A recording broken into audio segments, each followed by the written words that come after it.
29 के अंदर से हमने पढ़ लिया गुरु के विषय में। अब ये 35वां वॉल्यूम है,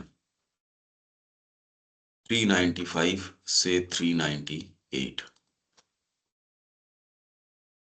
395।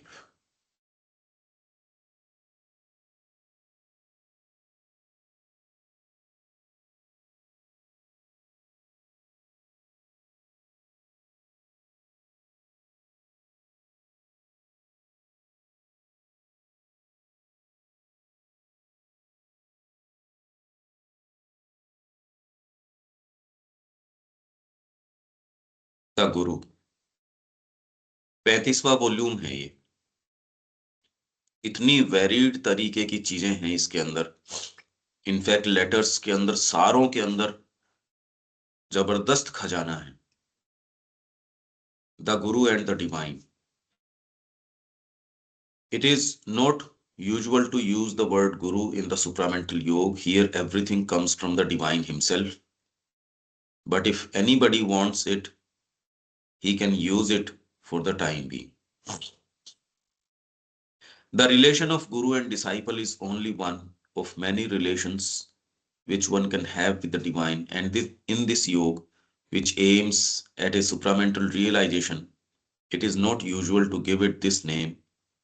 Rather, the divine is regarded as the source, the living sun of light and knowledge and consciousness and spiritual realization, and all that one receives is felt as coming from there, and the whole being remolded by the divine hand.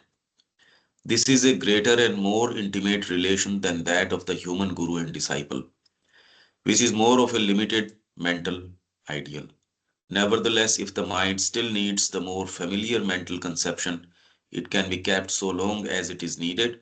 Only do not let the soul be bound by it, and do not let it limit the inflow of other relations with the divine and larger forms of experience. Those who consciously carry in them ideas about becoming equal in status with the divine or with their guru may be detained long, if not in the larger planes, at least in the overmind, so long as the ego is there. व्यक्ति कह रहा है, those who consciously carry in them ideas about becoming equal in status with the divine, कि भगवान के बराबर हो गया मैं या गुरु के बराबर हो गया, may be detained long, लंबे समय तक गिरफ्त में आ सकते हैं, एक जगह स्टैंड स्टिल हो जाएंगे, रुक जाएंगे, अवरुद्ध हो जाएंगे। If not in the larger planes, at least in the overmind, कम से कम ओवर माइंड में तो अवश्य ही। So long as the ego is there, जब तक कि अहंकार है। तो श्री अरविंद कह रहे हैं, दे cannot go beyond unless they lose it. जब तक ये चीज नहीं हो, आप छोड़ नहीं देते, त्याग नहीं देते, आप आगे नहीं जा सकते। ओवर माइंड वगैरह की तो अब क्या कहें, पर ये भाव यदि आपके है, आप कहीं नहीं जा सकते। ये इतनी जबरदस्त बात है। ये आप अगर ये मनोभाव अपना सको, आपकी प्रगति लीप्स एंड बाउंड्स में होगी, आप उड़ते चलेंगे। मेन बात मनोभाव की है, वो यदि सही है, इतनी तीव्र आपकी प्रगति है। जैसे कृष्ण प्रेम के केस के अंदर वो कह रहे हैं, भाई ये तो बहुत फास्ट इसकी प्रगति है, और वो अगर नहीं हो तो वो मनोभाव तैयार करने में बरस चले जाते हैं। व्यक्ति को लगता है वो साधना कर रहा है, पर मेन बात तो वो मनोभाव, ओपननेस। ये तो आप सबने महसूस किया ही है, एक व्यक्ति आपके पास है, वो ओपननेस नहीं है, नेचुरली मुस्कुरा के नहीं है, वो एटमॉस्फियर के अंदर एक सर्टेन घर्षण पैदा कर देता है। वो यदि ओपननेस गुरु के प्रति, स्पिरिचुअल एटमॉस्फियर के प्रति नहीं हो, बड़ा भारी बन जाता है गुरु के लिए। और जो हमने ये पिक्चर गढ़ रखी है, माँ तो कुछ भी कर देती है, श्री अरबिंदो तो कुछ भी कर देते हैं, ये आपने पिक्चर ही गढ़ रखी है। समय मिलेगा तो मैं कुछ अब ये इकट्ठी कर रहा हूं ये चीजें, पिक्चर बिल्कुल अलग है। एनी हाउ, पर ये मनोभाव तो आप समझते हैं, एक तो ओपन है आपके लिए, अगर कोई बातचीत हो भी गई तो भी तुरंत फटाफट फिर नॉर्मल हो जाता है। और एक बाई कॉन्स्टिट्यूशन ऐसा है कि वो कहता है सच नहीं, कोई कोई ऐसे शब्द कह रहा हो, गलत बात, गलत और सही की बात नहीं है, पर वो समाऊ आपको ये है कि भाई ये ओपन नहीं है, इसके साथ काम किया नहीं जा सकता। एक ओपन है, ये मनोभाव आपके साधना में तो बहुत ज्यादा जरूरी है। ट्रांसपेरेंसी, ट्रांसपेरेंसी की गुरु आपको कुछ कह सके, मुश्किल काम है ये बात आप समझते तो हैं कि भी एक व्यक्ति ऐसा है, वो बात गलत नहीं कर रहा, पर गलत और सही के दायरे में नहीं आती ना सारी चीज। वो स्वभाव, उसका कॉन्स्टिट्यूशन है, वो ओपन नहीं है। नेचुरली वो स्मिथ स्मिथ मतलब चीयरफुल नहीं है, उसमें कहीं ना कहीं रिजेंटमेंट है, कहीं ना कहीं कुछ छिपाव है, तो ऐसे के साथ रहना भी मुश्किल हो जाता है। आध्यात्मिकता में ये बड़ी भयंकर प्रॉब्लम है, ओपननेस, ट्रांसपेरेंसी, गुरु के प्रभाव के प्रति। तो ये नेचर की चीज है ये। समझ में आ रही है क्या कि ये क्या कुछ ऐसे नेचर प्रैक्टिकल लाइफ में तो सब नहीं आप लोगों ने देखे होंगे।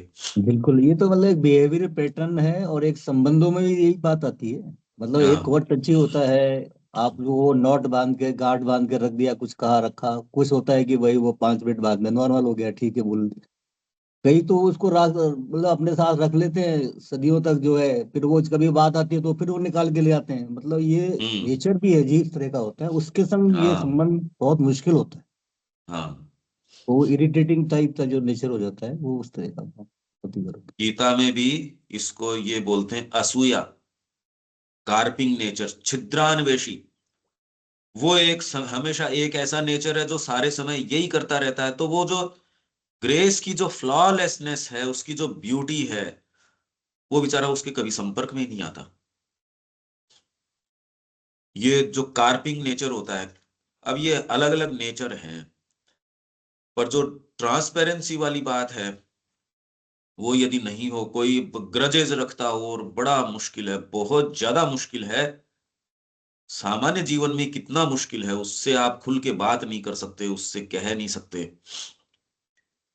गलत नहीं कर रहा वो कुछ भी, ऐसे नहीं कि कोई इमोरल एक्ट कर रहा है, बिल्कुल ठीक, अपना साफ सुथरा रखता है, सारी समय पे करता है, ये करता है, वो सारे परफेक्टली करता है, पर उसमें, और दूसरा कह दे यार मेरे को इतना कोई परफेक्ट वाली बात नहीं, फ्लॉलेस खुला आदमी चाहिए, ये खुला आदमी है। अब जैसे वो मोती रानी, अरे इतनी मजाकिया है, खुली एकदम जिंदा दिल है ये, ऐसे में कोई चार बात कह दी यार, इसमें क्या बात है। उसमें आपके पास बहुत चांस होते हैं कि उसकी प्रकृति में काम किया जा सकता है, उसकी प्रकृति को ऊपर उठाया जा सकता है। जो ऑलरेडी परफेक्ट है वो कह रहा मैं गलती करता ही नहीं, उसकी प्रकृति में ज्यादा काम करने की संभावना ही नहीं रहती। बिल्कुल, वो तो एक्सेप्टेंस वाली बात भी आ गई ना सर। मतलब रिसीव रिसीव करना ही नहीं है ना उसको, तो वो तो हाँ। कहते हैं आई एम बिल्कुल। परफेक्ट। तो बिल्कुल। वहां तो जी कोई जाती भी नहीं है वो सुनता ही नहीं है उस बात, ये दिक्कत। उसको इम्परफेक्शन और सब में नजर आता है। हाँ, यस। तो कुछ नेचर ये इस तरीके के हैं, आध्यात्मिक जीवन में एक बहुत बड़ी बाधा है ये, बहुत ज्यादा बड़ी बाधा है। व्यक्ति को डेलिबरेटली अपने नेचर को देखना चाहिए, और उसको डेलिबरेटली खोलने का प्रयास करना चाहिए। साधना कर रहे हो आप, ये नहीं चलती कि मैं क्या करूं, मेरे को तो ये नेचर मिल गया। अरे तो उसी के तो ट्रांसफॉर्मेशन की बात कर रहे हो। मिल गया ठीक है, कोई खास बात नहीं। सचेतन हो और उसको माँ के प्रभाव के प्रति खोलें, कॉन्शियसली खोलें उसको। They cannot go beyond unless they lose it, वो आगे नहीं जा सकते। Even in these planes it prevents them from getting the full consciousness and knowledge. For in the overmind cosmic consciousness too, ego is absent, though the true person may be there. Surrender to the Guru. Surrender to the divine and surrender to the Guru are said to be two different things. Is it really so? No. कहीं कहीं व्यक्ति को ये impression आता है कि गुरु तो एक मानवीय स्वरूप है, उसके माध्यम से आप भगवान के पास चले जाते हो। यदि इस तरीके से आप फ्रेम कर रहे हो, आप गलत रख रहे हो चीजों को। तो सरेंडर टू द डिवाइन और सरेंडर टू द गुरु दो भिन्न भिन्न चीजें हैं। श्री अरविंद कह रहे हैं नहीं, in surrendering to the guru it is to the divine in him. और इन हिम का मतलब भी नहीं है ये तो आपके सामने साक्षात परमात्मा, यदि उससे कम मानते हो तो लाभ ही क्या है फिर? वो तो साक्षात परमात्मा साकार रूप में आपके सामने है। It is to the divine in him that one surrenders. If it were only to a human entity it would be ineffective. वो तो निष्प्रभावी चीज होती है, आपको मिलना क्या है फिर? आपका तो भाई मिलना नहीं मिलना वाली बात नहीं है, तो आप जा ही किस लिए रहे हो? But it is the consciousness of the divine presence that makes the guru a real guru. So that even if the disciple surrenders to him thinking of the human being to whom he surrenders, that presence would still make it effective. ये कितनी clear बात है। Does surrender to the formless divine leave the being subject to the gunas and ego to a certain extent? मतलब क्या मतलब हुआ इस sentence का देविका जी?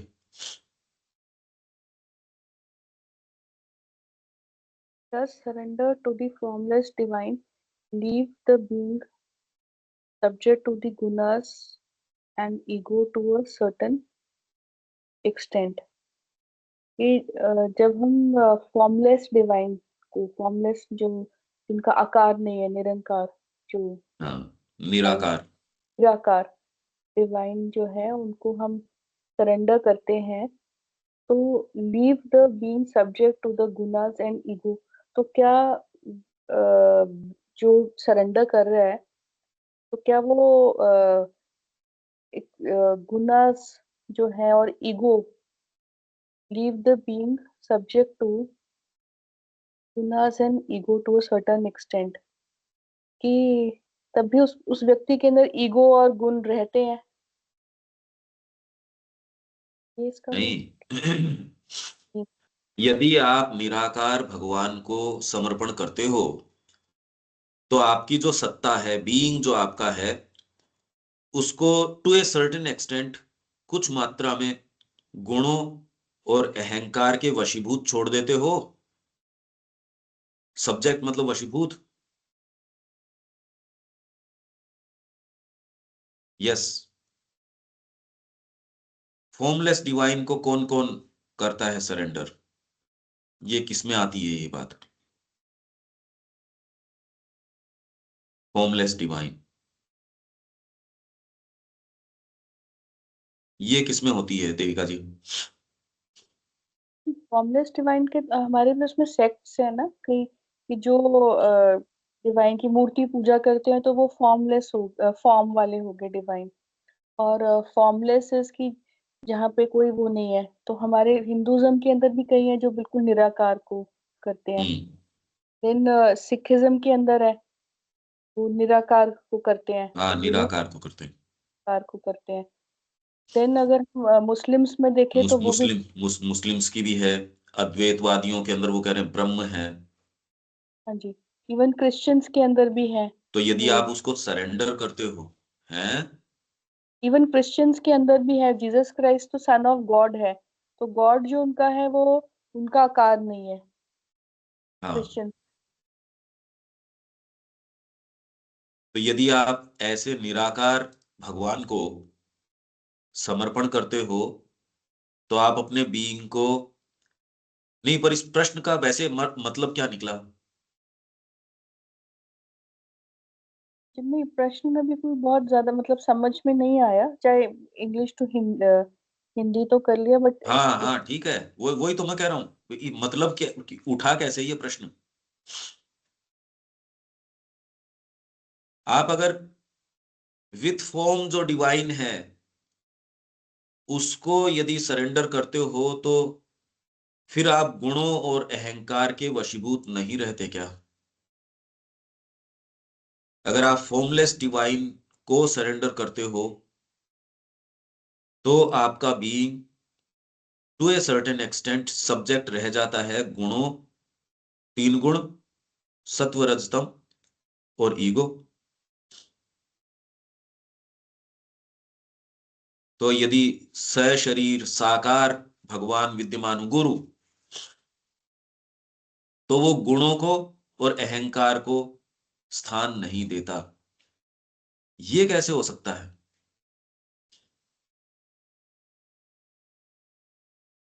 इसका क्या अर्थ हुआ? उसमें गुणों की क्रिया उसमें तो रह सकती है, फॉर्मलेस डिवाइन को सरेंडर करो तो। साकार भगवान यदि हो उनको सरेंडर करते हो, गुरु को सरेंडर करते हो, आपके इष्ट सामने आपके हैं उनको सरेंडर करते हो, तो उसमें गुणों की क्रिया नहीं है। इसका इसका मतलब ये रहा नहीं क्या कि भाई जैसे आपने फॉर्मलेस डिवाइन को सरेंडर कर दिया तो अपने इन जो प्रकृति है इसको अनकन्वर्टेड ही छोड़ करके हम आगे असेंशन करने की, साइकोलॉजिकली आगे बढ़ने की बात करते हैं कि प्रकृति जैसी है वैसी है, इसको छोड़ करके चले जाओ। गुरु सामने हैं, अगर साकार हैं तो उसमें गुणों की क्रिया को स्थान नहीं है, ये कह रहे हैं, और ईगो को स्थान नहीं है। नहीं तो बीइंग जो आपका है, सत्ता आपकी है, वो सब्जेक्ट है, subject to the gunas and ego to a certain extent. तो यदि वास्तव में हम ये मान रहे हैं कि वास्तव में उसने साकार भगवान को या गुरु मतलब सामने साकार कनेक्शन,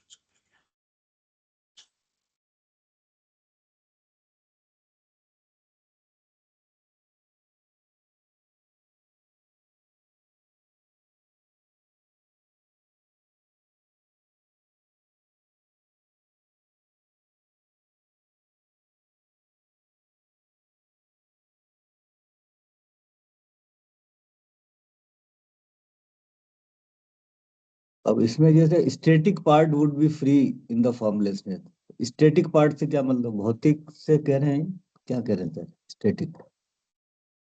कर दिया है। हेलो, आ ये रही है समझ आवाज? सही है। हाँ, आ हाँ, रही इतनी अब? देर अब रुक गया था ये। अच्छा अच्छा। हमको तो आ रही थी, वैसे आवाज तो आ रही थी। अच्छा, हम्म। तो ये यहाँ कह रहे हैं, पहले तो श्री अरविंद उत्तर जो दे रहे हैं वो देखो। यस, कि आपके गुण और अहंकार किसी मात्रा में रहेंगे। Yes, because only the static part would be free in formlessness. Dynamic part आपका जो है, the active nature would be still in the play of the gunas. त्रिगुणों के अंदर वो बंधा हुआ है। इसके माध्यम से खाली ये सोचो कि यदि आपके सामने गुरु हैं तब त्रिगुणों में नहीं है, कैसे? क्रिया तो आप ही कर रहे हो। अरे भाई, गुरु ने आपको कह दिया, एक्टिव नेचर तो आपकी मन प्राण शरीर काम में आ रही है, इसके अंदर भी फॉर्मलेस भी आपको यदि प्रेरणा दे देता है, मतलब वो आप में एंटर थोड़ी करता है। गुरु यदि सामने भी हैं, आप कह रहे हो static part would be free in formlessness. आपका जो स्टैटिक, जो नॉन डायनामिक है, जो मूव नहीं करता, वो पार्ट तो फ्री हो जाएगा फॉर्मलेसनेस के अंदर, पर जो एक्टिव नेचर है वो गुणों की क्रीड़ा में अभी भी सब्जेक्ट रहेगी, वशीभूत रहेगी। तो गुरु सामने हैं, गुरु मान लो आपको आदेश दे देंगे, उनके प्रभाव के प्रति आप ओपन हो जाओगे, आप उनको प्रणाम कर लोगे। और एक्स्ट्रा क्या एल्केमी वो हो सकती है? मैं तो ये कह रहा हूं, ये दोनों को, इसमें कोई फिक्स आंसर तो है नहीं, कोई फिक्स चीज तो देखो है नहीं। ये पंकज भाई, इसमें स्टैटिक पार्ट क्या हुआ जो कि हमारा मूव नहीं कर रहा या डायनामिक नहीं है, स्टैटिक वो तो नहीं। मान लो आप समाधि में चले गए, अब मैं अपना रीडिंग कर रहा हूं, अब वो उसमें तो मेरी रीडिंग कर रहा हूं, मेरी साधना कर रहा हूं। डायनामिक पार्ट, मैंने एक किताब का ट्रांसलेशन कर दिया, थोड़ा डायनामिज्म तो है, पर उसको ले जाके मैंने अब उसको सेलिंग भी मैंने देखा, और फिर बाद में उसको जो अब अभी अभी हम ये कर रहे हैं, अब इसको आप बैठ के चिंतन करना, या फिर जो अगर समाधि पार्ट है, ध्यान चिंतन, ये तो बिल्कुल ही, या आपके भीतर जो आप महसूस करते हो, जब उसको कर्म में डायनामिकली लेके आते हो, वो तो डायनामिक पार्ट हो गया। स्टैटिक पार्ट, अब आप समाधि में चले गए, उसके अंदर तो डायनामिक क्या है? तो जो अक्षर ब्रह्म की शांति की बात करते थे, अक्षर में इम्यूटेबल सेल्फ, अगर उसकी बात कर रहे हैं तो एक चीज है कि अक्षर ब्रह्म की शांति के अंदर चले गए, पर उसके अंदर कर्म संभव नहीं है। गीता यही कह रही है, आपकी जो डायनेमिक नेचर है उसका ट्रांसफॉर्मेशन नहीं हुआ, इसलिए पढ़ के हमको जो इंप्रेशंस आते हैं वो स्टैटिक पार्ट के इंप्रेशंस हैं।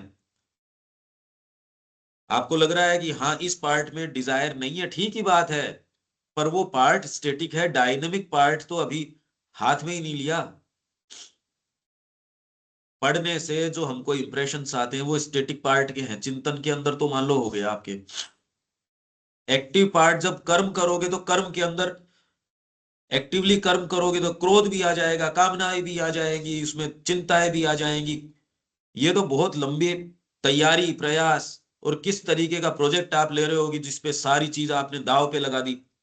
अब समता का सेंस आएगा आपको, समता है नहीं है आपके अंदर, ये रिपु, षड रिपु कितने हैं नहीं है, ये तो एक्टिव में पता चलेगा। ये तो धीरज धर्म मित्र अरु नारी, आपतकाल परिखिए चारी, धीरज है। अब आप आराम से बैठे हो, धैर्य क्यों खोओगे? अभी हम बैठे हैं, धैर्य क्यों खोएंगे हम? धर्म, मित्र, नारी, ये तो आपत्ति आएगी तो पता चलेगा। तो वैसे ही स्टैटिक पार्ट के अंदर आपने उनको सरेंडर कर दिया, अक्षर ब्रह्म की शांति के अंदर चले गए, पर आपकी नीचे जो क्रिया है, यही शंकराचार्य जी एग्जैक्टली इसी चीज के लिए कह रहे थे, चाहे अवतार आ जाओ यहां, वो एक्टिव लाइफ में तो गुणों की क्रिया में ही रहता है। तो ये कोई बड़ी बात नहीं कि व्यक्ति उस बैकग्राउंड से, जो अक्षर वाला बैकग्राउंड है, या जो उसने इनका शंकराचार्य जी का स्टेटमेंट या कोई भी इस तरीके की चीज, उस बैकग्राउंड से ये उनको लिख रहा हो, श्री अरबिंदो को भी एसेज में पढ़ लिया होगा, या कहीं भी पढ़ लिया होगा, या कोई चर्चा सुनी होगी। तो ये कह रहा है फॉर्मलेस डिवाइन को सरेंडर करने में बीइंग को आप गुण और ईगो सर्टेन एक्सटेंट इनके सब्जेक्ट छोड़ देते हो। तो श्री अरविंद कह रहे हैं हाँ, because only the static part would be free in formlessness. ठीक है, स्टेटिक तक तो ठीक है देविका जी? हाँ जी। भाई आप मैनेजमेंट कर रहे हो, खेती कर रहे हो, उसके अंदर लोगों से डील कर रहे हो, अब आपकी साधना आ जाएगी कसौटी के ऊपर। मैं आराम से बैठा हूँ, श्री अरबिंदो के वर्क से डील कर रहा हूँ, उसका ट्रांसलेशन कर रहा हूँ, ध्यान कर रहा हूँ, चिंतन कर रहा हूँ, चेतना मेंटेन करने में लगता क्या है? व्यापार कर रहा हूँ, विपरीत परिस्थितियों में हूँ, राजनीति के अंदर हूँ, या डायनेमिक कोई काम कर रहा हूँ, उसमें मिनट टू मिनट चैलेंजेस हैं। श्री अरबिंदो को किसी ने कहा आपको क्या जोर आता है? घोर कर्म, तो ये गीता की आपने लिखी, पर आपने घोर कर्म किया थोड़ी है। श्री अरविंद ने कहा अरे घोर कर्म मैंने नहीं किया, वहां गोरे यहाँ आके बैठे, उनके नाक के नीचे बम बना के उन्हीं के ऊपर फेंक रहा हूं मैं, इससे ज्यादा घोर कर्म और क्या होएगा? अखबार लिख रहा हूं मैं, उसके ऊपर रोज मतलब वहां पांडिचेरी में लास्ट तक गुप्तचर बिठा रखे कि कैसे इनको यहां से उठाओ अपने। तो वहां बैठे भक्तों के भी अपने नोशंस थे, और एक के नहीं। ये तो आप अगर पत्र पढ़ोगे तो सेंस आएगा यार ये चल क्या रहा है। पहले तो ये बात ही नहीं समझ में आएगी ये चल क्या रहा है। डायनामिक आप बोलते किसको हो, स्टैटिक बोलते किसको हो। माँ पूरी पूरी रात काम करती थी, पूरे पूरे दिन दिन काम करती थी, और फिर भी वो कह रही है श्री अरविंद थे तब तक मेरे को कर्म का बिल्कुल इतना सा भी सेंस नहीं था, कि कोई केयर फ्रीनेस एकदम, कभी कुछ किया हो ये सेंस ही नहीं। सोचिए वो क्या बोल रही है। यहां जब हम त्रिगुणों की बात करते हैं, इसका एक्सटेंट भी हमारे लिए बड़ा लिमिटेड है। तीन गुण सत्व रज और तम, इसको भी हम बहुत छोटे दायरे में ही सोचते हैं। Anyhow the active nature would be still in the play of the gunas. ये वही अक्षर की शांति वाली और वो वाली बात है। वो ये कह रहे हैं, तो गीता इसका रेजोल्यूशन करती है, इसको सामंजस्य साधती है पुरुषोत्तम की चेतना में। पुरुषोत्तम की चेतना से आप एक हो जाओ। मतलब जब आप मां को समर्पण कर देते हो डायनामिक पार्ट के अंदर, तब आपकी एक्टिव नेचर के अंदर भी प्ले ऑफ गुणाज नहीं रहते। प्रतीत होते हैं जैसे मां मां क्रिया कर रही है, शंकराचार्य जी के हिसाब से तो वो गुणों की क्रिया कर रही है माता जी, क्योंकि शरीर में उनके हिसाब से कोई आके यदि कर्म करता है तो गुणों से परे नहीं जाता। जबकि मां की गुण क्रिया है वो गुणातीत है, गुणों की क्रिया नहीं है वो।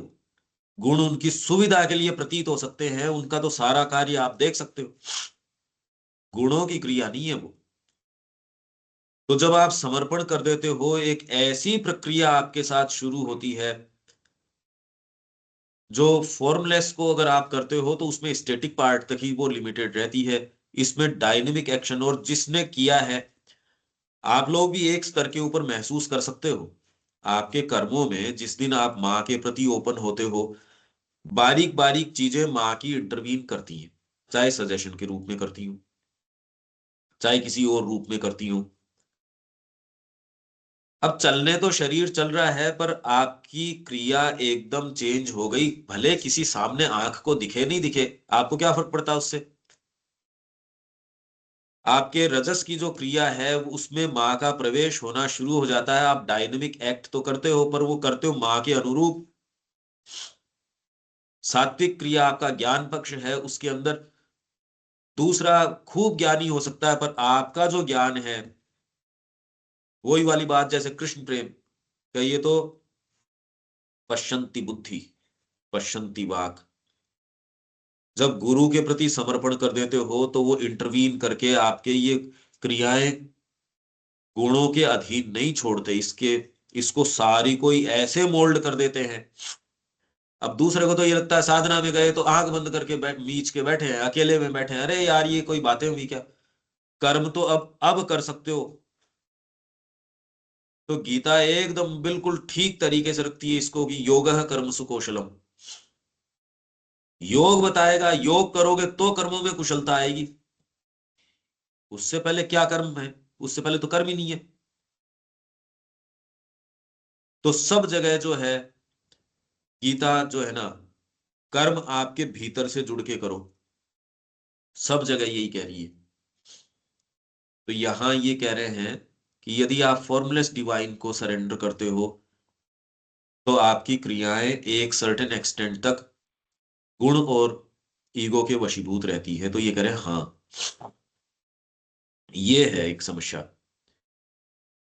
इसलिए अगर एक्टिव आप इसको नहीं अपनाते तो आपकी जो बाहरी प्रकृति है वो गुणों की क्रिया के वशीभूत रहती है, वो आपको निगल जाती है।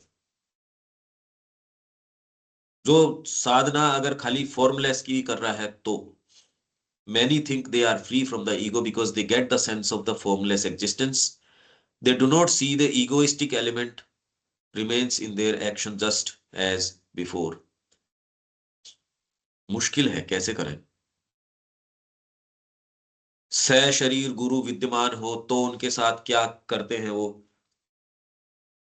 तो आप कल्पना ही नहीं कर सकते। वो जो क्रिया कर रहे थे माँ और श्री अरविंद सारे समय, और फिर भी लोगों को सेंस नहीं था, बिल्कुल उनको कोई सेंस नहीं था। वो तो ये आक्षेप कर रहे थे सारे समय, खाली ये कह रहे हो आप बहाने बना रहे हो, इस समय नहीं है, समय नहीं है, काम क्या है आपके पास। भक्त जो है ये कह रहे थे।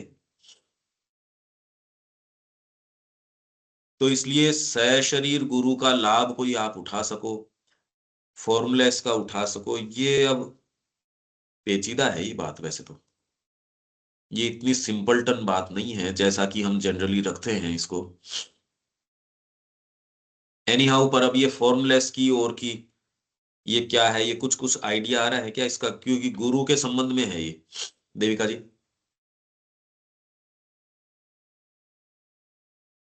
हाँ जी,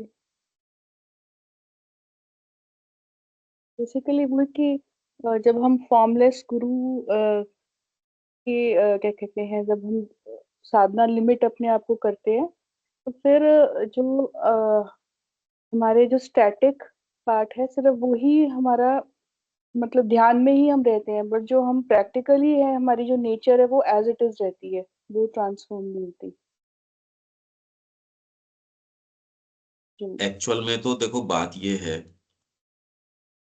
आपके लिए व्यवस्था कर दी जाती है। आपके लिए यदि आप सिंसियर हो तो आपके लिए गुरु की भी व्यवस्था कर दी जाएगी, इंडिकेशंस भी आपको मिल जाएंगे, सारी चीजें मिल जाएंगी।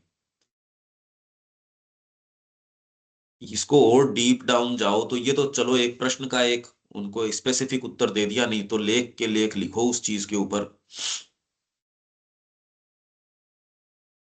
पर सशरीर गुरु विद्यमान है, अब क्या कर लो। और श्री अरविंद और सामान्य व्यक्ति नहीं, वो तो माँ क्या कह रही है, direct decisive action direct from the supreme.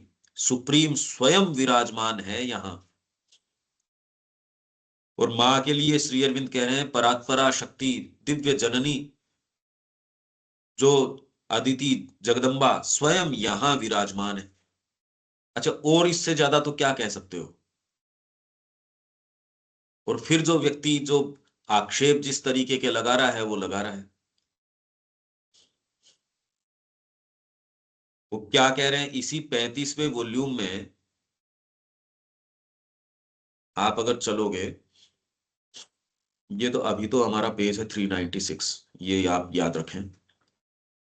फिर अपन चलते हैं, देखो इसमें मैं आपको एक थोड़ा सा इसका मतलब व्यक्ति क्या कह रहा है, आप भी कह रहे हो यार कि कह क्या रहा है।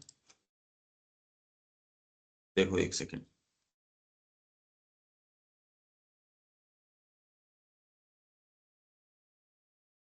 हाँ,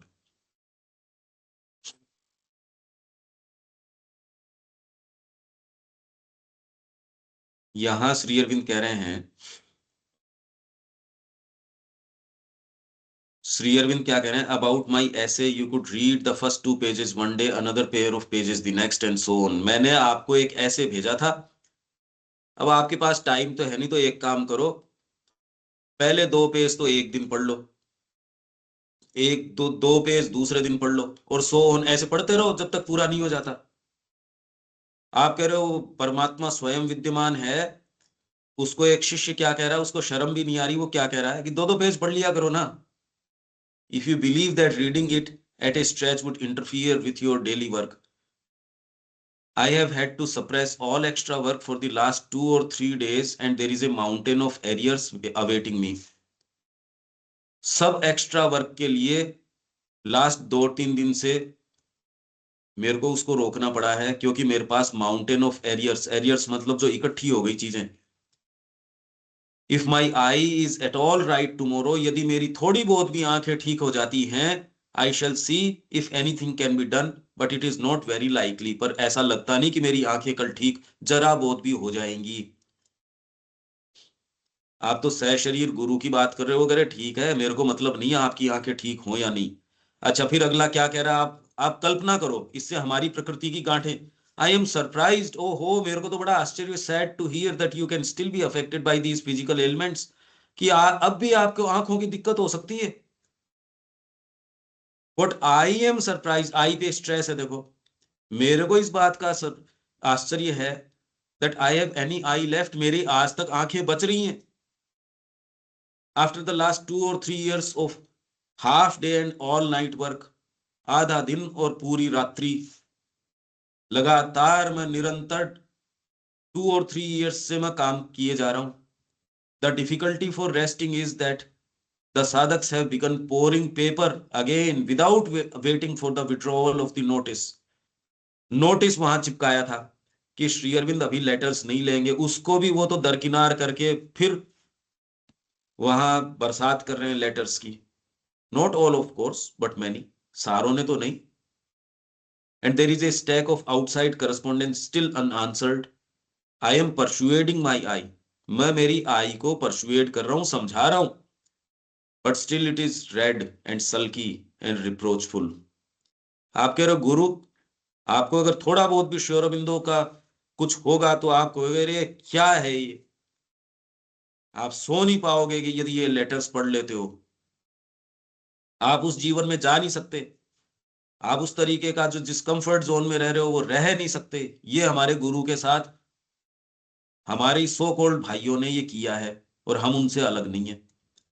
revolted what, things too much is imposed on it. मेरी आंखों को लगता है कि इनके ऊपर बहुत कुछ इम्पोज कर दिया गया. No attention paid to its needs, desires, preferences. Will have to reason with it for a day or two longer. मेरे को एक आध दिन इसके साथ रीजन करना पड़ेगा. मेरी आंखें जो है ना वो रिवोल्ट कर रही हैं. उनको ये लग रहा है कि उसके ऊपर बहुत ज्यादा इम्पोज कर दिया गया है और उसकी आवश्यकताओं के ऊपर ध्यान नहीं दिया गया, उसकी डिजायर्स और प्रेफरेंसेस है उस पर ध्यान नहीं दिया गया. तो मैं एक आध दिन इसके साथ इसको समझाऊंगा मेरी आंखों को कि थोड़ा काम दे दे. How I wish as a medical man, I mean, I could enforce absolute rest to the eyes and issue a bulletin. Absolute rest, इसको अंडरलाइन करके श्री अरविंदो कह रहे हैं, it does not exist in this world, not even in the Himalayas, except of course for the inner being, which can always be in absolute rest. अच्छा फिर देखो, I couldn't finish copying the poem I want to send to you. Perhaps I will send it tomorrow morning. कल भेज दूंगा. Since you sleep up to 12 AM, आप 12 बजे तक सोते हो. व्यक्ति कह रहा है श्री अरविंद को कि आप 12 AM मतलब रात को 12 बजे तक सोते हो. I hear you will in any case see it after 3 PM. तो आप 3 बजे बाद देख लोगे. तो श्री अरविंद कह रहे हैं इससे इनकी दिनचर्या का भी आपको एक सेंस आ रहा है कि ये क्या कर रहे थे. It depends on the time I go to sleep. If it is at 9 or 10 AM, अगर मैं 9 या 10 बजे चला जाऊं, आई मे स्लीप बियॉन्ड 12, तो मैं 12 बजे तक सो जाऊंगा. एज फॉर पोएट्री, जहां तक पोएट्री की बात है, I see it only at night. There is no time in the afternoon except for letters. Letters के लिए तो आफ्टरनून के अलावा और कोई टाइम नहीं है. अब है तो व्यक्ति कहता है नो टाइम नो टाइम. अरे सारे समय, ये जैसे बच्चे को डांटते हैं या कहते हैं नो टाइम नो टाइम. अरे सारे ही समय आपने तो, समय नहीं है समय नहीं है. जरूरत तो देखो आप. It is going to be an eternal problem with you it seems. ये तो आपके साथ शाश्वत समस्या है ऐसा लगता है. After the reduction of correspondence आपके पास अब कम होने लग गई. Cutting off the evening mail, शाम को इवनिंग मेल थी वो कट हो गई. It leaves you absolutely free for another things. अब तो आप बिल्कुल फ्री हो. I suppose you are working at your Savitri. मेरे को लगता है अब आप सावित्री पे काम कर रहे होंगे. अब श्री अरविंद क्या कह रहे हैं उसको, मतलब ये जवाब देने की क्या आवश्यकता है वैसे तो. Where is the reduction of correspondence. Correspondence का रिडक्शन कहां हुआ, कम कहां हुई. I have to be occupied with correspondence from 8 to 12 PM minus 1 hour. 12 PM मतलब 8 बजे से लेके सुबह 8 से लेके दोपहर 12 बजे तक, इसमें से 1 घंटा कम कर लो. तो 8 से 12 तक correspondence again after bath and meal. फिर नहा के और मेरा खाना खा के फ्रॉम 2:30 से 7 AM, रात को 2:30 बजे से लेके 7 बजे तक। All that apart from afternoon work, दोपहर को जो काम करता हूं वो अलग है। And still much is left undone, और फिर भी बहुत सारी चीजें। आप कह रहे हो कि वो ऊपर आराम से थे, 4 दर्शन देते थे, ये कर रखा था इनके साथ तो, पत्रों की भरमार। अच्छा, उसमें भी जो जो डिमांड है वो तो सारी पढ़ी नहीं जा सकती, वो तो है, अगर आप खोलना चाहो तो देख लो इनको। And you think I can write Savitri, और तेरे को लगता है मैं सावित्री लिखता हूं। You evidently believe in miracles, निश्चय ही तू चमत्कारों में विश्वास रखता है। कितनी डिसेंट भाषा है। इसलिए माँ कह रही है एक स्थान पे, my devotees have assassinated us, our devotees, हमारे भक्त। मैं ये गुरु और शिष्य की इनकी बातें कर रहा हूं कि इससे बड़ी शक्ति धरती पे आई नहीं, उनके साथ जो किया गया है। भगवान कृष्ण के साथ तो आप कह रहे हो भी, ये कालिया आ गया, ये आ गया, वो आ गया, ठीक है। यहां तो सारे दिन भरमार है भाई, ये तो टाइम टेबल दे दिया ना। फिर देखो, do you really mean that till 7 AM your pen goes on? अगला फिर उनके पत्र के ऊपर उनको क्या पूछ रहा है, देखो, कि 7 बजे तक आप लिखते रहते हो, your pen goes on at an aeroplanic speed, हवाई जहाज की गति से आप, मतलब देखो, आप शब्द देखो, आपको खुद को लगेगा कि ये तरीका थोड़ी है। Then it must be due more to outside correspondent, तो बाहर की आती होगी, आश्रम वाले थोड़ी परेशान कर रहे हैं। I don't see many books और envelopes now on the staircase. Staircase मतलब जो ऊपर जो सीढ़ियां जाती है ना, वो ध्यान कक्ष से, वहां उनकी जो जो साधक थे, उनकी नोटबुक्स या जो वो थी, वो रहती थी, उसी में श्री अरबिंदो अपना उत्तर वगैरह लिख के देते थे। Is the supramental freedom from these things not in view? Your not seeing unfortunately does not dematerialise them. तू उन पुस्तकों को और उन एनवलप्स को नहीं देखता, इससे वो कोई डीमैटेरियलाइज नहीं हो जाते। Books are mainly for the Mother, and there is sometimes a mountain, but letters galore. On some days only there is a lull, and then I can do something. अच्छा, फिर भी आगे चलता रहता है। मैंने जो आपको लिख के भेजा था उसका क्या रहा? हाइबरनेटिंग। हाइबरनेट मतलब हाइबरनेशन में चला जाता है ना, जो आपके पोलर बेयर हाइबरनेशन के अंदर चला गया, सो रहा है साहब 6 महीने। हाइबरनेटिंग क्वेश्चन देखो, और इसकी इस भाषा का अर्थ देखो आप। मैंने जो आपको टाइप स्क्रिप्ट भेजी थी, क्या हुआ उसका? Hibernating. My dear sir, if you saw me nowadays with my nose to paper, नाक गड़ाए रखा है मैंने तो, from afternoon to morning, deciphering deciphering, writing writing writing. अच्छा, एक अभी मैं पढ़ रहा था सुबह, एक को कह रहे हैं भैया पेन से लिख लिया कर, और आध्यात्मिक मैटर्स पे अलग लिखा कर, सामान्य चीजों पे अलग लिखा कर। बारीक बारीक लिखता है पेंसिल से, मेरे को बहुत मुश्किल होती है पढ़ने में। तेरा मैं लास्ट कुछ दिनों से लगातार पढ़ रहा हूं, मेरे समझ में नहीं आया। तू यार गुजराती में तो लिख के भेजा है, पेंसिल से लिख के भेजा है, बारीक बारीक लिख के भेजा है। श्री अरबिंदो की आंख की ये स्थिति, ये हमारे भक्तगण। Even the Rocky heart of a disciple would be touched, पत्थर का दिल भी यदि डिसाइपल का होगा, वो भी पिघल जाएगा यदि वो मेरे को देख लेगा तो। And you would not talk about type scripts and hibernation. और तू जो टाइप स्क्रिप्ट और हाइबरनेशन की जो बात कर रहा है, पत्थर दिल भी पिघल जाएगा मेरे को देख के। I have given up for the past, for the present at least, the attempt to minimize the cataract of correspondence. I accept my fate, मैंने अपने भाग्य को स्वीकार कर लिया, जो होनी हो सो हो, ठीक है, अभी अब आंखें जाएं तो जाएं। Like Raman Maharshi with the plague of prasads and admirers, उनको ला के देते होंगे प्रसाद, जी खाओ, आप तो मर जाओ चाहे गुरु जी उस प्रसाद से, मेरे वाला नहीं चखा, मेरे वाला चखा। फिर बाद में पत्र में किसको लिखते हैं? मेरे को उत्तर दिया इस बात का नहीं, ले जा के दूसरों को दिखा रहे हैं, श्री अरविंद ने मेरे को उत्तर दिया। ये कॉमन हो गई वहां। But at least don't add anguish to annihilation by talking about TypeScripts. तो ये सारी चीजें चल रही है। अब अपन वापस अपने उसके ऊपर आ जाते हैं, क्योंकि ये चलता ही जा रहा है, चलता ही जा रहा है, ये सब चलता जा रहा है। आप डेट्स भी देखेंगे और चीजें, कॉन्शियसली पढ़ो इस सारे साहित्य को, तो आपको कुछ सेंस आएगा कि हमारे गुरु क्या कर रहे थे।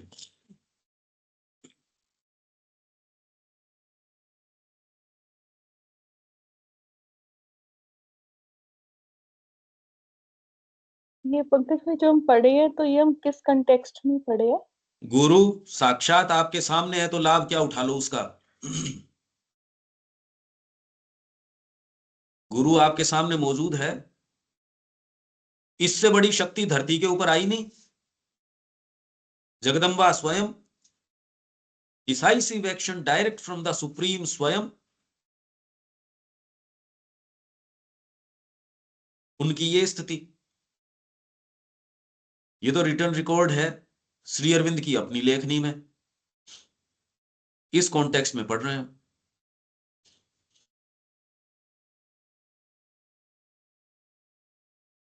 ये तो और लंबा है, आप देखते जाओ इसको, खूब खूब है ये, खूब है।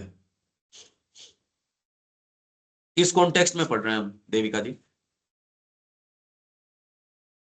हाँ जी। अब ये जो और बातें हम बैठ के जो जनरल सो कॉल्ड आध्यात्मिक सत्रों में करते हैं, वो कहाँ है एक्चुअल साधना। और इससे गलती सही की बात नहीं है कि वो गलत थे हम सही हैं या हम गलत हैं। ये मानव प्रकृति ऐसी है, ये गांठों को हाथ में लेना पड़ेगा। सुप्रामेंटल कोई इस तरीके की चीज नहीं, बैठ गए ध्यान लगा लिया समाधि में चले गए। जैसे वो आए थे, हम तो आजकल सुप्रामेंटल योग करवा रहे हैं, हम ट्रांसफॉर्मेशन योग करवा रहे हैं, बड़ा प्रचलन में है ये। आपको ध्यान करवा देंगे और आपके ये हीलिंग करवा देंगे, आपके ये रोग खत्म, देखो ये ट्रांसफॉर्मेशन हो गया। ये कोई बातें ऐसी नहीं है। आपको नंगे रूप से अपनी प्रकृति को हाथ में लेना पड़ेगा। अभी हम में से हर जने ने अपने आप को बहुत सुंदर सुंदर रंगों में, यदि कहीं कोई काला रंग अपन लगाते भी हैं तो किसी दूसरे रंग को उभारने के लिए ही लगा रहे हैं। हम यदि कोई डार्क शेड्स को काम में ले रहे हैं अपने आप को रंगने में, तो वो किसी और चीज को उभारने के ही काम में ले रहे हैं। ये वर्तमान स्थिति है। न तो इस बात से परेशान हुए कि हम ऐसे हैं, न इससे कि हम कोई बहुत ज्यादा बढ़िया हैं, ये कोई इशू नहीं है। मुद्दा ये है करने का, स्पष्ट ये बात समझ में आ जाए कि भाई ये है प्रकृति। तो इससे न तो परेशान हुए बिना, मतलब सीधे करने का जो काम है वो करने का है। प्रकृति तो ऐसी ही है, ये समझ के हमेशा खुले खुले भाव से रहो, ट्रांसपेरेंट रहो, इनर हैप्पीनेस हमेशा बनाए रखो। रिजेंटमेंट यदि आ रहा है आपके, कोई कोई इस तरीके की चीज, रिजर्वेशन आ रहे हैं, कोई माहौल जहां आपको लग रहा है ये तो बड़ा सीरियस सा माहौल हो रहा है, चाहे वो कितनी गंभीर बातें कर रहे हो, हटो वहां से। हम जो ये महाश्री अरविंद की बात कर रहे हैं उसमें एक लाइट है, वहीं आप जीवन के फैक्ट्स की यार इसमें क्या होगा, वहां एक जो टेम्परेचर मतलब एटमोस्फियर जैसा भारी बन जाता है, आप कई बार देखते हो जहां चिंताएं आ जाती है, अरे क्या होगा भविष्य का, ये माँ कह रही है हटो उस वातावरण से, वहां लाइट नहीं है वहां। ये एटमॉस्फेयर हम अपने साथ कितना बना पाते हैं, क्या है। तो ये तो हो गया, is not surrender to the divine in form as the guru higher than the surrender to the formless divine, it is more dynamic. What makes the surrender to the Guru so grand and glorious as to be called the surrender beyond all surrenders?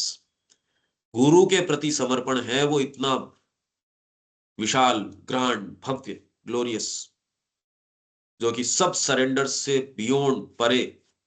Because through it you surrender not only to the impersonal but to the personal, not only to the divine in yourself but to the divine outside you. क्योंकि गुरु का चयन भी तो आपकी अंतरात्मा करती है। चयन ये थोड़ी कि आप आर्बिट्रेरली किसी का भी चयन कर लेते हो। You get a chance for the surpassing of ego not only by retreat into the self where ego does not exist, जब आप फॉर्मलेस डिवाइन को सरेंडर कर रहे हो तो आप रिट्रीट इनटू द सेल्फ करते हो, सेल्फ, आत्मन के अंदर चले जाते हो, वहां ईगो है ही नहीं। तो इस सारे वर्णन को पढ़ के या ध्यान में जाके वहां जहां वो ईगो होता नहीं, आप कहते हो मैं ईगो फ्री हो गया, तो वहां उस स्पेस में उसका उतना प्रभाव है नहीं। यहां जब आप, तो ये उसका जो उत्तर ऊपर वो कह रहे थे उसका उत्तर आ गया यहां। यहां तो ईगो का सीधा सीधा काम है, गुरु वहीं से पकड़ेगा आपको। वही ट्रांसपेरेंसी आप मेंटेन नहीं करना चाहोगे तो आप चाहे 20 साल लगा दो, आपको जहां गुरु हाथ में लेंगे वो उसी चीज को हाथ में लेंगे। आपका ईगो उस चीज को एक्सपोज नहीं करना चाहता, उसको बचाए रखना चाहता है। तो आज कर लो चाहे कल कर लो चाहे 1000 साल बाद कर लो, करने का तो वो गुरु तो उसी को पकड़ेगा। ये ट्रांसपेरेंसी जो कर पाता है वो फटाफट चला जाता है। इसीलिए सच्चाई, इसको कहते हैं सिंसियरिटी। जो करने का है उसको सीधे आंखों में आंख डाल के देखा, अरे ये करने से काम होगा, इधर उधर की बातें क्यों कर रहे हो, ये करो। हम सब जानते हैं भाई ये वाली चीज तो करने की है, पर इसमें थोड़ी मेहनत लगेगी, तो ये थोड़ा सा कर, इसमें भी क्या दिक्कत है। चलो श्री अरविंद की पुस्तक पढ़ लेते हैं। अरे यार पुस्तक पढ़ना एक चीज है, आपको एक ट्रांसक्रिप्शन का काम दे रखा है, आपको एक ट्रांसलेशन का काम दे रखा है। आप मेरे पास आके बैठो, क्यों नहीं बैठ रहे, नजर क्यों चुरा रहे हो उससे। वो निरंतरता जो है वो आपको मूव करवाएगी। बाकी पढ़ने तो आप चाहे कितनी बार पढ़ लो। अब तो कुछ लोग ये वो जो ये लिखवा रहे हैं हमने इतनी बार सावित्री पढ़ी, ये तो कोई कहने की चीज ही नहीं है। ये कहने की बात है क्या कोई। ये जो करने की चीज है ये ही आपको ईगो के लिए स्थान नहीं छोड़ेगा, नहीं तो आप ऑलरेडी बड़े साधु महात्मा हो जाएंगे। अगर कृपामयी भगवान जो स्वयं कृपा करे तो आपकी उसी चीज को तोड़ेगा। But in the personal nature where it is the ruler, it is the sign of the will to complete surrender to the total divine samagram manushim tanum ashritam. Of course it must be a genuine spiritual surrender for all this to be true. Genuine spiritual surrender होना चाहिए ये सारी चीज होने के लिए। If absolute surrender to the guru leaves one helpless like a puppet in the hands of forces, what good is it? I think what is harmful is to surrender only to the divine in the guru and not to the divine in one's self. It is this one-sided surrender which is harmful. ये प्रश्न क्या है देविका जी, क्या कह रहा है।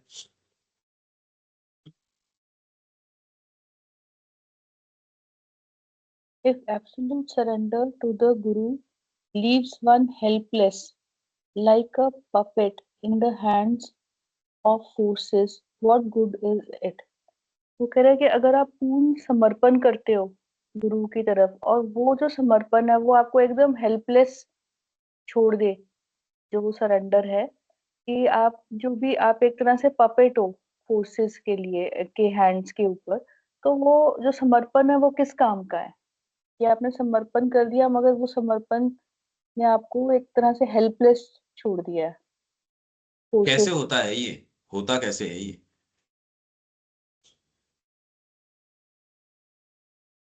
क्योंकि absolute surrender कैसे आपको छोड़ेगा हेल्पलेस। फिर तो आपको इन- एक बार सरेंडर एब्सोल्यूट हुआ फिर तो आपके गुरु जो भी कर रहे हैं आपके अंदर वो कर रहे हैं। नहीं ये तो कह ही रहा है। नहीं बट वो तो ये कह रहा है ना कि अगर कि वो सरेंडर किस काम का हाँ एब्सोल्यूट। व्हाट गुड, कि आप अगर एब्सोल्यूट सरेंडर कर देते हो गुरु को तो ये तो पपेट हो गए आप तो।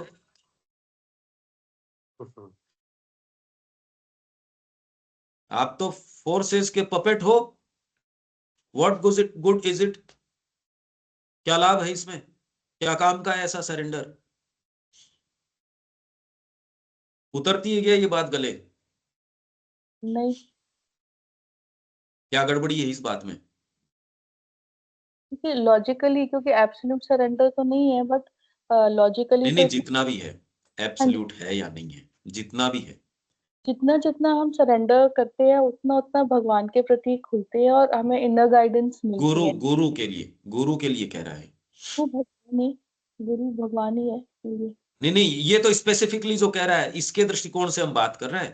कि गुरु पे जितना जितना हम सरेंडर करते हैं उतना उतना हम रिसीव करते हैं। बेसिकली उतनी हमारी नहीं ईगो नहीं, नहीं करते, रिसीव करते हैं ना। ये समझ। हाँ दीपक। हाँ, वो रिसीव का सेंस वो आता नहीं है, वो रिसीव कुछ होता नहीं है।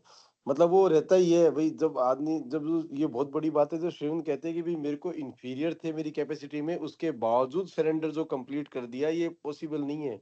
अदरवाइज ये तो क्या है श्री कि अरविंद का नहीं है ये ये श्री तो अरविंद नहीं का। है, नहीं नहीं, हाँ ये श्रीवन का नहीं है, ये श्रीवन का नहीं। लेकिन जब मैं बता रहा हूँ कि जब जब आपको लग रहा है कि सामने वाले में मेरे से कम बुद्धि है, सामने हाँ सीधी अगर क्रूडली बात करें तो अपन, हाँ तो उसकी बात मानी जा नहीं सकती। आपका नेचर हाँ, मानता नहीं, उसकी बिल्कुल बात कैसे मानेगा उसकी बात? बिल्कुल। आपको लगा यार इसकी बात क्या मानी पड़ी, उन्हें तो अक्ल ही नहीं है, इसका तो खुद के मैनेज नहीं हो रहा, मेरे को क्या समझा रहा है हाँ ये। बिल्कुल। नहीं, वो तो अकल है सरेंडर भी। बातें काम नहीं आती है। अगर अकल है भी तो अरे तुम में नहीं है क्या? माता जी कोई आर्किटेक्ट है क्या? तेरे में अकल नहीं है क्या? घड़ी घड़ी माता जी को हाँ पूछता है कि मैं ये ओरोविल हाँ कैसे, ये मातृ मंदिर कैसे बनाऊं? तेरे को अकल नहीं है?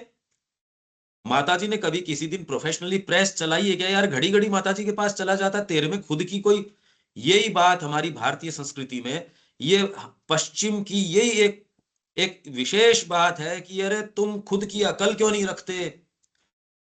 और ये संस्कृति गुरु को शीर्ष के ऊपर बिठाती है, तो वो कह रहे हैं ये खुद की अकल नहीं रखते ये लोग। ये बहुत बड़ा आक्षेप हमारी संस्कृति मात्र के ऊपर है, गुरु के ऊपर नहीं। ये संस्कृति हमेशा इस समर्पण, प्रतिबद्धता, गुरु के प्रति, पति के प्रति, भक्त के मतलब मित्र के प्रति, सबके प्रति, ये तो कहीं कोई चांस छोड़ती नहीं, उसको डिवाइन तक लेके चली जाती है। ये बातें उठ किस चेतना से रही है? ठीक कह रहा है अगला वैसे तो। आपको तो मतलब व्यक्ति ये पूछ रहा है, आप 20वां वॉल्यूम पढ़ो माँ का जो आया है। माता जी मेरी रुमाल उसके रूम में है, मैं लिया हूं। दूसरे कह रहे यार घड़ी घड़ी रुमाल लिया हूं, ये कोई प्रश्न है? माता जी कह रहे नो, नहीं जाएगा तू वहां।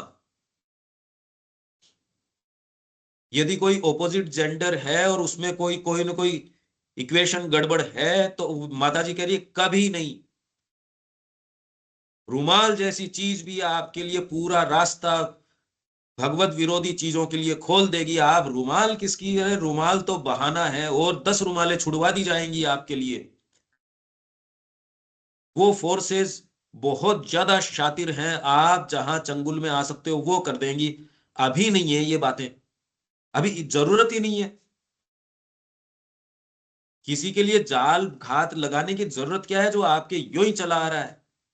उसके लिए जाल बिछाने की जरूरत क्या है?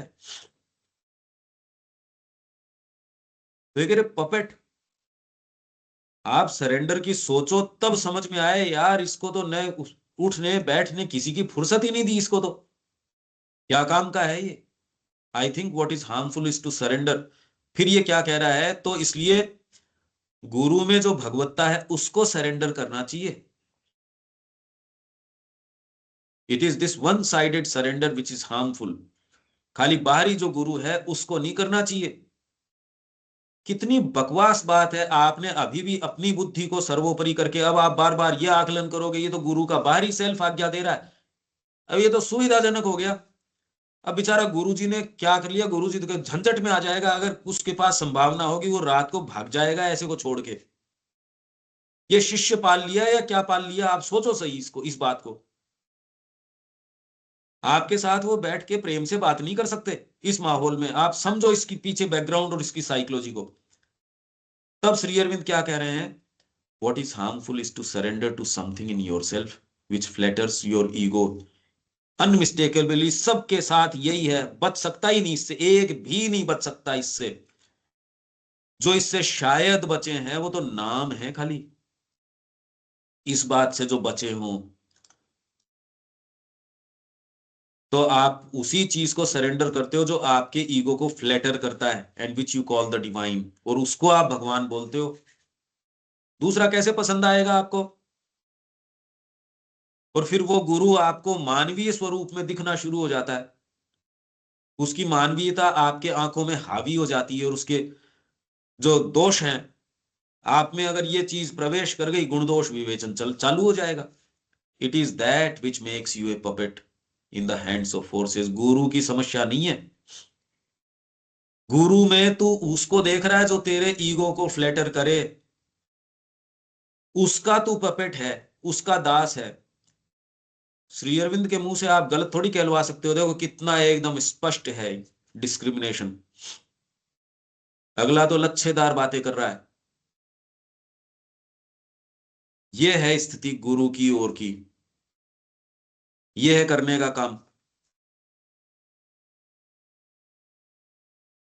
ये किए बिना निजात नहीं है, ये करने से ही निजात है। इसके बिना निजात नहीं मिल सकती। नहीं तो आप उसको डिवाइन बना लोगे जो आपकी ईगो को, तू तो बहुत बढ़िया आदमी है, इन कंडीशंस में और कोई कर भी क्या सकता था, इनमें तो। और ये सारी आपकी ईगो की फ्लैटरी हैं, इनका आप क्या कर सकते हो ये देख लो। बिल्कुल सही है दीपक ये बात, ये होता नहीं है, ये बातें हैं खाली। और लेटर्स हैं, ये पढ़ना चाहिए। इससे सीधे हैमर करती हैं आपके जो चीजें हैं ना, श्री अरविंदो के उत्तर आपकी वो क्लैरिटी ले आते हैं। कम से कम निम्न प्रकृति को इतना साफ साफ तो आपको धोखा नहीं देगी। अभी तो खा गई हमको। देविका जी समझ में आ रहा है ना इससे? हाँ जी। बहुत क्लैरिटी आएगी इससे, बहुत ज्यादा क्लैरिटी। पर अब इससे करना क्या चाहिए, वो तो काम अभी भी, वो किए बिना निजात नहीं मिल सकती। कोई फाइन डे तो ऐसा आएगा जब हम ये प्रश्न करेंगे मेरे को ये है जीवन में करने का, डिसाइसिवली उसमें लग जाए। ये जो हम पढ़ रहे हैं इससे इतना लाभ तो जरूर हो सकता है कि पीछे मुड़ने का कोई फिर बाद में इतना आपको ग्राउंड मिल जाएगा, आप कहे यार पीछे क्या देखें, पीछे कुछ नहीं है। ये बड़ी एक सेफ्टी है ये वैसे तो। अनिल जी। अब सबसे बड़ी डिफिकल्टी जो है इसमें यही है कि ये जो ईगो है, ईगो को आप कैसे डिमिनिश करोगे, मतलब क्योंकि वो एक जरूरी चीज थी आगे बढ़ने के लिए भी, लेकिन अब आप उसको छोड़ना है। अब यही तो डिफिकल्टी है सबसे बड़ी। दिमाग ही वही तो मत नहीं लगाओ छूट उसके ऊपर। दिमाग ही नहीं वही लगा तो नहीं उसके ऊपर, छूटती है। दिमाग मत लगाओ उसके ऊपर। ईगो ही तो आपको जो है वही तो बांधे रखती है वहीं। नहीं नहीं, उस पे दिमाग ही मत लगाओ। नहीं जो वो सही करने है। का एक्चुअली बेसिकली क्या होता है कि जजमेंट है ना, हम बाहरी लोगों को जज कर रहे हैं वो नहीं करना चाहिए, लेकिन मिनट टू मिनट हम खुद को भी जज करते रहते हैं। मैं ऐसा हूँ, मैं ऐसा हूँ, तो इसलिए क्या है कि वो घूम फिर के फिर वो मैं पे चीज आ जाती है कि मैं ऐसा हूँ, मतलब मैं इतना क्यों, उसको इतना महत्व देने की जरूरत ही नहीं है ना अपने हाँ ईगो को या फिर तो किस चीज को। इसीलिए सरेंडर की बात आती है ना, इसीलिए आती जी है। सरेंडर इनफैक्ट के आपको लिए बिल्कुल उचित लगेगा कि यार इस भाव के बिना तो और कोई, मतलब ये सारा यदि हम पढ़ें और आप उचित मनोभाव में इसको देखो तो आपको लगेगा इसके अलावा तो कोई और भाव ही कैसे आ सकता है। हाँ बिल्कुल। तो थोड़ा सा भगवान की कोटेशन से मुख शुरू छवि शुरू में आप हैं। जो कोटेशन सबसे पहले पढ़ा था अपन ने आज, जो पढ़ा था उसको फिर अपन ने स्किप कर दिया था उस कोटेशन को। बेसिकली क्या है कि जो हमारा फोकस सिर्फ उसको, चाहे हम गुरु बोल रहे हैं, चाहे सखा बोल रहे हैं, चाहे मित्र बोल रहे हैं, कुछ कुछ भी बोल रहे हैं, कोई भी नाम उस रिलेशन को दे रहे हैं, अपने आप को, अपनी सारी सारी चीजों को जो फोकस खुद के ऊपर है उसको सामने दे देने से बात है। नहीं उसके अंदर भी कि गुरु तो एक अलग, बहुत सारे रिलेशन से गुरु एक रिलेशन है, सखा का है, हो सकता है पिता पुत्र हाँ का, हो सकता है इसीलिए प्रेमास्पद का, हो सकता है। भाई मीरा बाई ने तो हमेशा प्रेमी के रूप में ही ज्यादा अंडरलाइन किया, हालांकि गुरु तो उनके तुलसीदास जी थे ही, लेकिन वो अंडरलाइनिंग जो है वो सेल्फ पे जो फोकस है सारे दिन, जजमेंट इसमें खुद के अपने ऊपर। तो परिणाम से शुरू कर दो, अपने तो उनके लिए कर्म से शुरू कर दो, जो होनी हो सो देखी जाएगी। हाँ बिल्कुल। अपने तो शुरू कर दो भाई, और उसके माध्यम से पता चल जाएगा यहाँ कमी है, माँ बता देगी, वो अपने आप ठीक भी कर देगी। तो आप बिल्कुल सही रास्ते, यो अपने आप तो मानसिक वाग विलास है, इससे कोई बचता नहीं। इससे ये चीज तो हमको समझ आनी चाहिए कि इससे बचा तो कोई नहीं। आप देखो क्या क्या पत्र हैं ये, आप पढ़ लो ये सारे पत्र। आप तो कल्पना नहीं कर सकते ये कोई भाषा है। ये देख लो आप, ये क्या नहीं, कह रहा है, नो टाइम नो ये टाइम, जैसे कोई बच्चे को कह रहा हो या जिससे कोई सामान्य व्यक्ति से लड़ता है ना, वैसे उस भाषा में हाँ, ये तो गुरु को टॉर्चर कर रहे हैं ना, बिल्कुल। एकदम असैसिनेट कर रहे हैं, टॉर्चर नहीं। हाँ, बिल्कुल। मतलब कोई कंसिडरेशन तो है ही नहीं उनके लिए, तो मतलब अपने मेरे को जो चाहिए उसका जवाब लाओ अब, तो बस मेरे को बस बस। नहीं, लेकिन अगर वहां पर हम होते तो शायद 19-20 मान लो ऐसा 19 नहीं क्यों, हाँ, अपन होता। एक्स्ट्रा पढ़ते उससे, ये एक्स्ट्रा ही इसीलिए मैं पढ़ते कह तो रहा सब हूँ कुछ ये हमारी सही है। प्रकृति की चीजें हैं ये। हाँ, तो ये सारी तो ग्रंथियां तो ह्यूमन साइकोलॉजी की बात कर रहे हैं, टोटली हाँ, डिफरेंट। ये यही मैं कह रहा हूँ। यही बात मैं जब हम आध्यात्मिकता को डिफाइन कर रहे थे 20वें वॉल्यूम में, मैं इन्हीं बैकग्राउंड्स के ऊपर कह रहा था ये इतनी सिंपलटन चीज नहीं है। आप पढ़ो, आपको किस माध्यम से किस चीज से गुजरना पड़ता है, क्या चीज क्या वर्किंग होती है। नहीं ठीक है, ये धीरे धीरे धीरे धीरे अब आप सारे एटलीस्ट कम से कम भीतर प्रवेश करके देख रहे हैं यार, ये गुत्थी ज्यादा है, ये भारी है ये गुत्थी। ग्रंथियां खुलने का यही एक माध्यम है, और कोई तरीका नहीं। रविकांत जी।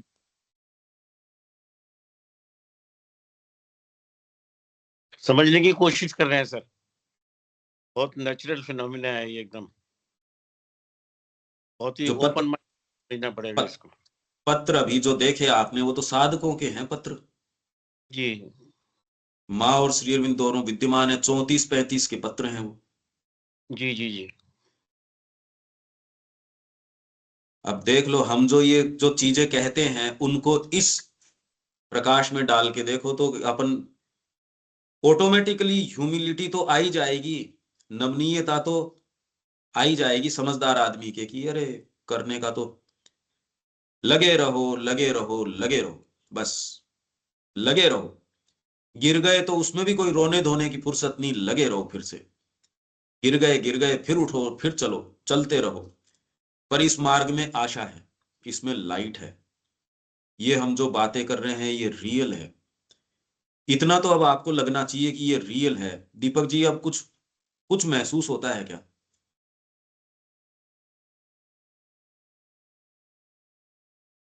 पंकज भाई थोड़ा सा स्क्रीन ऊपर कर सकते हैं? ये लास्ट की 3 काफी इंटरेस्टिंग था, तो जरा एक बार आंसर तो मैं स्क्रीनशॉट ले लूंगी।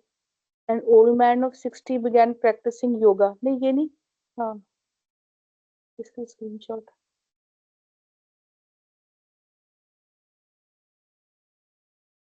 ये पेज नंबर लिख लो ना आप, 397। ठीक है। तो ये 397 का आप ये 35th वॉल्यूम डाउनलोड कर लो, नहीं तो मैं भेज देता हूं। ये 397 के ऊपर है। रिवीलिंग है, ये कितना रिवीलिंग है देविका जी, आप देख रहे हो ना, ये सारे आपके जो एस्टेब्लिश जो विचार थे और थे वो बिल्कुल टूट जाते हैं इससे। ये चीज कुछ और है, ये बिल्कुल अलग चीज है। हाँ जी उर्मिला जी, ये आप कुछ। इसके लिए हाँ एक मैं कह रहा हूँ, इसके लिए जो ऐप है ना इनकारनेट, वो डाउनलोड कर लें सभी, उसमें सारे वॉल्यूम जो है आप कर सकते हैं, इनकारनेट नहीं, ऐप। यूं ही उपलब्ध हैं, यूं हाँ, उसमें भी कर सकते हो। बाकी जो अपनी सुबह की क्लासेस का हम जो कर रहे हैं, अनिल जी थोड़ा ये आप काम संभालोगे क्या, कि इसमें आगे का करना है, आप और देविका जी जो है ना, जिससे सारों को ये क्लासेस का वो वेबसाइट बना तो दी हम्म, और वो हम्म, उपलब्ध हो जाए, ये थोड़ा थोड़ा आप रेगुलर में काम करना शुरू करो। हाँ हाँ, वो जो पहले दी थी इन्फॉर्मेशन वो आगे उसको बढ़ाता हूँ। हाँ, अब वो आ गया अपने पास, मैंने एक सर्वर ही बना दिया। ठीक है। उर्मिला जी। जी, बहुत बहुत धन्यवाद अहोभाव। हमारी भारतीय संस्कृति में एक बहुत सुंदर सा उदाहरण है एकलव्य जी का। तो जिनके पास फॉर्म में गुरु नहीं थे, लेकिन उनकी श्रद्धा और सिंसियरिटी ने उनको वही मास्टरी दिलवा दी जो गुरु के साथ रह के ही प्राप्त हो सकती थी।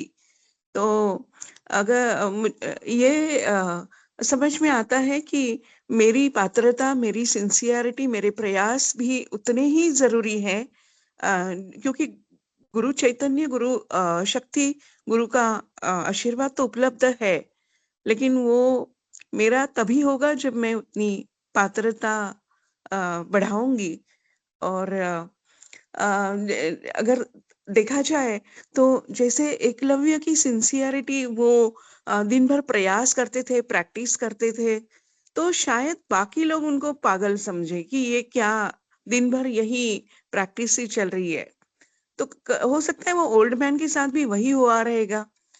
उन्होंने अपनी पैशन की तरफ प्रैक्टिस शुरू कर दी होगी और नॉर्मल जगत ने उनको पागल ठहराया होगा। तो गुरु के साथ रहने से एक तरह की वो एक्सटेसी आ ही जाती है आपके जहन में, और आप उस एक्सटेसी की तरफ भी प्रवाहशील होते हो, ऐसा अनुभव लग रहा है। हाँ, पर यहाँ प्रक्रिया ओकल्ट है। उसके तो एक मुद्दा खैर सीधा सीधा था। वो इस जगत के अंदर प्रक्रिया इस तरीके की है, यदि आप में फेथ ये कोई चीज का आ गया, आप कन्विंस्ड हो, तो कोलंबस वगैरह जो हैं वो सारे इसी आधार पे गए। वो है चीज। एक योगी वाला जो काम है वो आपको एक साइकिक परसेप्शन आता है, ये जी मेरे गुरु हैं। और वो जी सारी प्रक्रिया फिर बाद में मानवीय गुरु हैं, डिवाइन है, ये बातें नहीं रहती फिर उसके अंदर। ये उसके अंदर वो वाली बात नहीं। उसका मुद्दा क्लियर कट था, मेरे को इनसे आर्चरी सीखनी और मेरा वो वर्ण है नहीं। ये उसी वर्ण के लोगों को, हालांकि उसमें भी जिस तरीके से बताया जाता है इसके कई वर्जन्स हैं एनी हाउ, पर यदि निष्ठा की बात करें तो डेफिनेटली निष्ठा से ये किया जा सकता है। पर निष्ठा यदि स उद्देश्य हो तो किया जा सकता है, पर यदि साइकिक अंदर से आ जाए, वो इस तरीके का मुद्दा नहीं लेके आता, उसका परसेप्शन कुछ अलग होता है। तो इसमें योग में ये जो परिवर्तन आता है, ये उसको उससे इक्वेट करना, निष्ठा तक तो ठीक है, ये बिल्कुल अलग चीज है। ये आप जी, समझ रहे हैं लेकिन क्या? सोसाइटी जो है वो पागल ही ठहराती है। जो अभी चाहे वो नित्यानंद जी हो या जो भी भक्ति में बह गया, उनको पागल ही तो ठहराया, उनको कहाँ नॉर्मल करके एक्सेप्ट किया हुआ है। हाँ, नहीं, उससे हमारा कोई वो नहीं है कि कोई हमारी लड़ाई थोड़ी है, वो समाज क्या कहता है क्या नहीं कहता है। नहीं नहीं, ये जो ओल्ड मैन का एग्जाम्पल आया है कौन कि सा? वो इंसैनिटी साइंस ऑफ इंसैनिटी दिखा रहे हैं। ये तो पढ़ना बाकी है अभी। हाँ an old man of 60 began practising yoga, यही वाली की बात कर रहे हो क्या आप?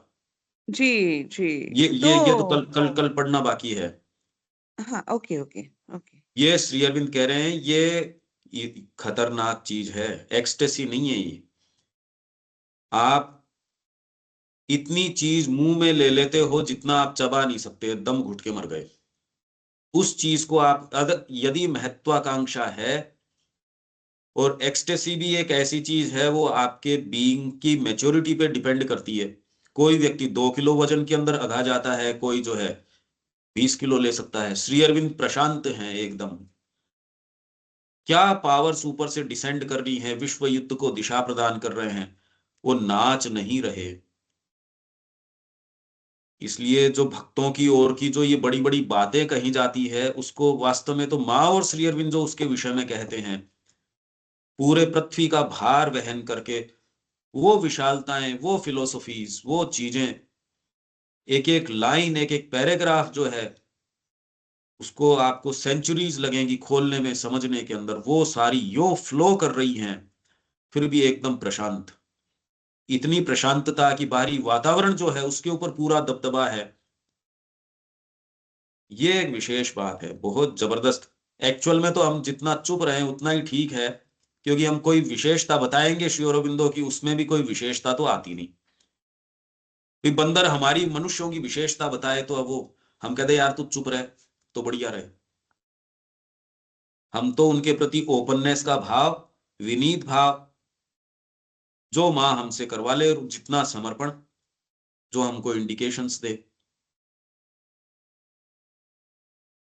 कल इसको हम लेंगे। कल आगे लेते हैं, यहाँ विराम देते हैं। जय श्री। जय श्री माँ। Thank you.